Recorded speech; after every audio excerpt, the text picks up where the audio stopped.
गणेश जी विघ्न विनाशक व शीघ्र प्रसन्न होने वाले देवता है। अगर कोई सच्चे मन से गणेश जी की वंदना करता है तो गौरी नंदन तुरंत प्रसन्न होकर उसे आशीर्वाद प्रदान करते हैं। वैसे भी गणेश जी जिस स्थान पर निवास करते हैं उनकी दोनों पत्नियां रिद्धि तथा सिद्धि भी उनके साथ रहती हैं। उनके दोनों पुत्र शुभ व लाभ का आगमन भी गणेश जी के साथ ही होता है। कभी कभी तो भक्त भगवान को असमंजस में डाल देते हैं। पूजा पाठ व भक्ति का जो वरदान मांगते हैं वह निराला होता है। ऐसी ही एक कहानी आज हम सुनाते हैं। काफी समय पहले की बात है। एक गांव में एक अंधी बुढ़िया रहती थी। वह गणेश जी की परम भक्त थी। आंखों से भले ही दिखाई नहीं देता था, परंतु वह सुबह शाम गणेश जी की बंदगी में मग्न रहती थी। नित्य गणेश जी की प्रतिमा के आगे बैठकर उनकी स्तुति करती, भजन गाती व समाधि में लीन रहती। गणेश जी बुढ़िया की भक्ति से बड़े प्रसन्न हुए।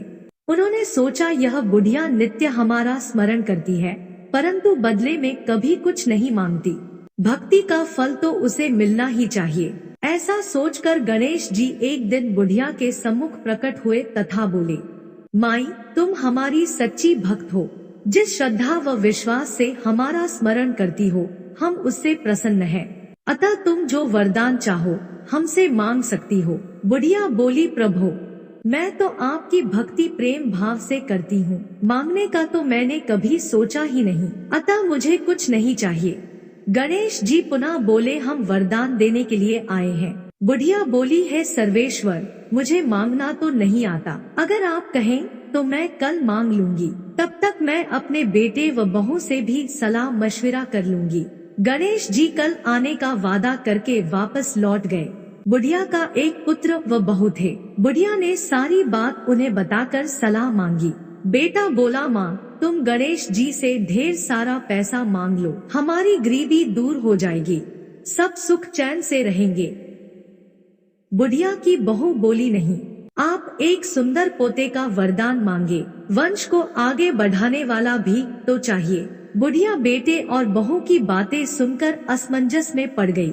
उसने सोचा यह दोनों तो अपने अपने मतलब की बातें कर रहे हैं। बुढ़िया ने पड़ोसियों से सलाह लेने का मन बनाया। पड़ोसन भी नेक दिल थी। उसने बुढ़िया को समझाया कि तुम्हारी सारी जिंदगी दुखों में कटी है, अब जो थोड़ा जीवन बचा है वह तो सुख से व्यतीत हो जाए। धन अथवा पोते का तुम क्या करोगी? अगर तुम्हारी आंखें ही नहीं है तो यह संसारिक वस्तुएं तुम्हारे लिए व्यर्थ है। अतः तुम अपने लिए दोनों आंखें मांग लो। बुढ़िया घर लौट आई। बुढ़िया और भी सोच में पड़ गई। उसने सोचा कुछ ऐसा मांग लूं जिससे मेरा, बहू व बेटे सबका भला हो। लेकिन ऐसा क्या हो सकता है? इसी बात को सोचते हुए सारा दिन व्यतीत हो गया।